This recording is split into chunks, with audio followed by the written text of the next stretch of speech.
City Skylines 2, the unusual world at times, received a dang juicy, insightful, if not slightly disappointing update today around their three key development priorities moving forward, some of the game-breaking problems that they're fixing right now, and first, we'll talk about some more delays. Delays to DLC, delays to the Ultimate Edition, and potentially some broader ones afoot. My name is Jumbo Pixel. Please sit back, relax, and consider subscribing. That 100,000 subscriber goal is frankly over probably a year away. But what will come first? City Skylines 2 in full working order, or Jumbo Pixel at 100,000 subscribers? Leave your votes below! But before we focus in on all of the stuff around the game and how it's changing, there's one very important paragraph buried near the end of this week's update that I think should be front-footed. It's around delays to the DLC content, so let's just jump straight into it actually. They say, quote, "Once the PC version is where we want it to be, we will be focusing on the console release and DLC content. We are committed to bringing the marketed DLC content to you, but it will not be landing in the originally promoted schedule," end quote. They then go on to detail specifically what it is. The first asset pack, Beach Properties, has been delayed by a quarter. They say it was worked on by their artists and their outsourcing partner, but, quote, "We'll only implement them after the asset fix and performance work are completed to our satisfaction. I apologize for the delay, but we must not rush new content out before the base is ready for it," end quote. I don't want to dog on them too much because I do think that the bones of this game are really good, but my heart, I'm really torn on this. My heart says that's the right thing to do. Of course, you don't want to be releasing paid content to me, making me come out and buy something when the game actually just doesn't work as it was intended. You've acknowledged it, I know it, the vast majority of people acknowledge it too. So it makes sense, it feels right. But then my mind says actually, there's a little bit of a logical conundrum here. Why? Well, because the idea is that they don't want to, quote, "rush new content out before the base is ready for it," end quote. Whether the base is referring to the base like the base, the community, us, or the base game, probably more likely, doesn't actually matter. Because the logic underpinning it is that something, even if it's kind of ready in-house and might work for some people and might work a bit, shouldn't be released if it's not actually fully ready. Well, where was that logic on October 24th? Where was that logic for the base game? And if that logic wasn't applied then, why should it be applied now? Particularly, say, for somebody who's paid for the Ultimate Edition, who's purchased the base game and the Beach Properties pack and the Content Creator packs, all of them with dates attached to them when you would expect them. The base game released kind of just as it was, and then the DLC not, being held back instead. I struggle a little bit. It's a slight head scratcher for me in how they're choosing to enforce this rule, but also I don't want to get too philosophical on it, and actually there are more important things to talk about, like how the game is changing and what they're working on. So let's move through and talk about that now. They open this week's news update by reminding us that the cadence between patches will be a little bit longer moving forward, that they're done with focusing on quick fixes, and they're now moving through digging a little deeper into some more complex work. Speaking of which, they outline three key priorities that the team at Colossal Order are currently working on. This includes a specific focus around those level of detail models, those LODs that we've talked about earlier.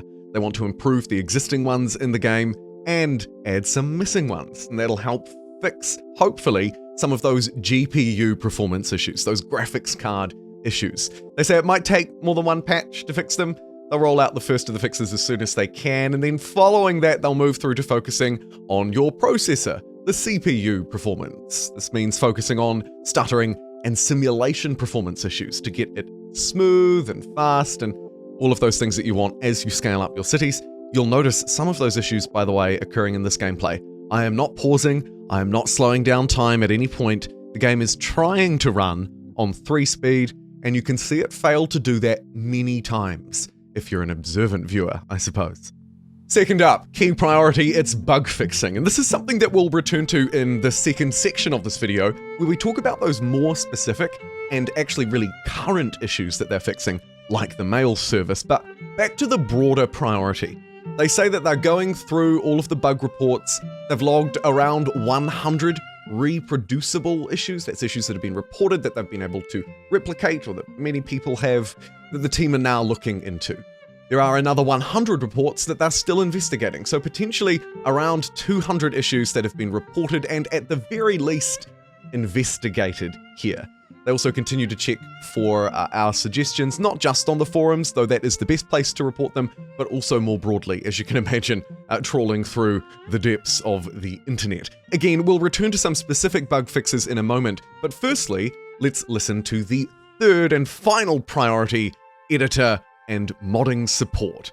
They say that the modding beta group, that lucky group of people currently involved in testing it out, are continuing to do just that, and they'll improve it, the map editor that is, based on their feedback before releasing it to us general public plebs. Especially the placement of water on the map is under review, since they say it's currently too complicated. The UI will also receive a little bit of an update because it can be difficult to retrieve the things that you're looking for. They'll keep us updated on the progress of the editor and code modding and release schedule, but they say that the first two priorities, the performance improvements and bug fixes, will be the priority.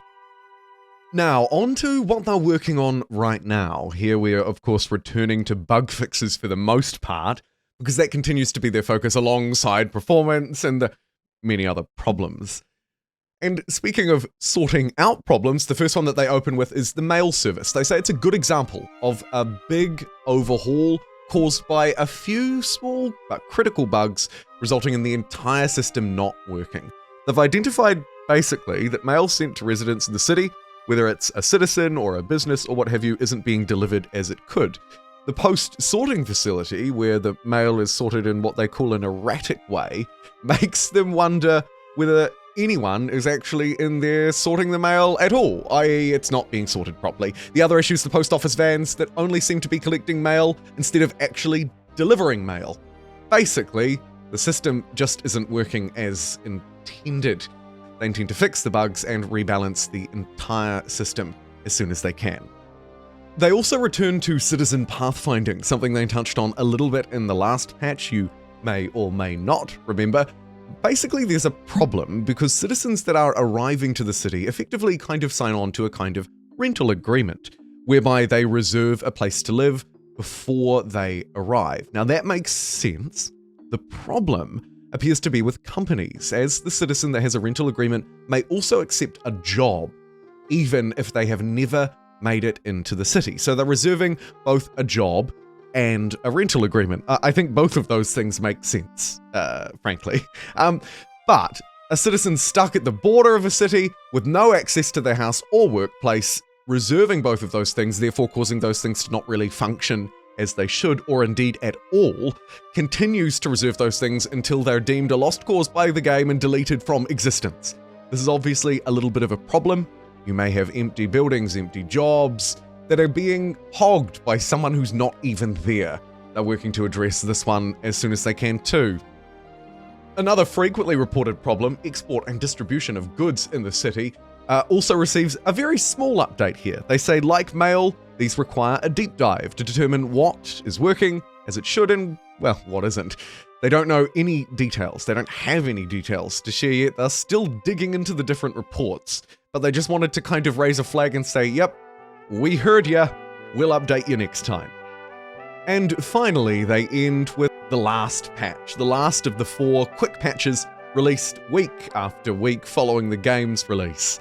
They highlighted that the garbage piling up notifications were fixed, that they took another step towards solving the issue where texture resolution drops significantly and sort of pops a little bit here and there, and finally, an issue that caused a black screen when playing offline. Cities 2 can be played offline just like 1, and they were happy to fix it. And that, my friends, concludes this week's Word of the Week, straight from Colossal Order, delivered to you in a Jumbo Pixel video. I hope you enjoyed it very much. Thanks for joining me. I'll see you next time.